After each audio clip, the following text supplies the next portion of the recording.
ভোটের আলোচনার মাঝেই রাজনীতির মাঠে বাড়ছে জোটের আলাপ। তবে নতুন রাজনৈতিক দল এবং ইসলামী জোট গঠনের তৎপরতা নিয়ে চিন্তিত নয় বিএনপি।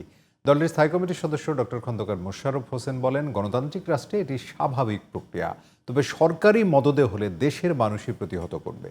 স্থায়ী কমিটির আরেক সদস্য আমির খুশরু মাহমুদ চৌধুরী মনে করেন, নতুন দল এবং জোট যাই করা হোক, বিএনপির মূল্যায়ন করবে দেশের মানুষ। আর বিস্তারিত জানাচ্ছেন মনিরুজ্জামান। গণ অভ্যুত্থানে সামনে থেকে নেতৃত্ব দেয়া বৈষম্য বিরোধী ছাত্র আন্দোলন এবং আওয়ামী লীগ সরকার পতনের পর আত্মপ্রকাশ করা নাগরিক কমিটি রাজনৈতিক দল গঠন করতে যাচ্ছে। দল গঠন নিয়ে এরই মধ্যে নানা আলোচনার জন্ম দিয়েছে সংগঠন দুটি। এই নতুন বাংলাদেশে আমরা যে রাজনৈতিক দলটি করতে যাচ্ছি, বর্তমান পরিস্থিতিতে দেশের বৃহৎ রাজনৈতিক দল বিএনপির প্রতিপক্ষ তৈরি করতেই নতুন দল করা হচ্ছে রাজনীতির মাঠে এমন গুঞ্জন থাকলেও সেটি আমলে নিচ্ছেন না দলটির নেতারা। তারা বলছেন, রাজনৈতিক দলের মূল্যায়ন করবে দেশের মানুষ। এখানে নতুন দল হইলে কেউ কেউ যদি জোট করে, আমরা চাইব যে তারা নির্বাচনে আসুক। জনগণ কাদেরকে নির্বাচন করবে সেটা জনগণের ইচ্ছা, এবং আমরা এই জনগণের ক্ষমতা ফিরিয়ে দেওয়ার জন্য কিন্তু আমরা আন্দোলনে আছি।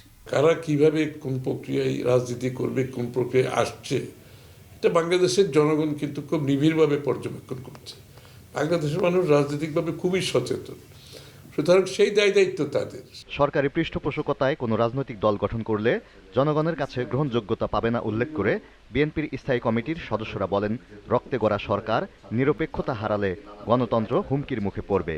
জনগণের উপর আস্থা থাকতে হবে তো, বিশ্বাস থাকতে হবে তো, জনগণকে সাথে নিয়ে চলতে হবে তো।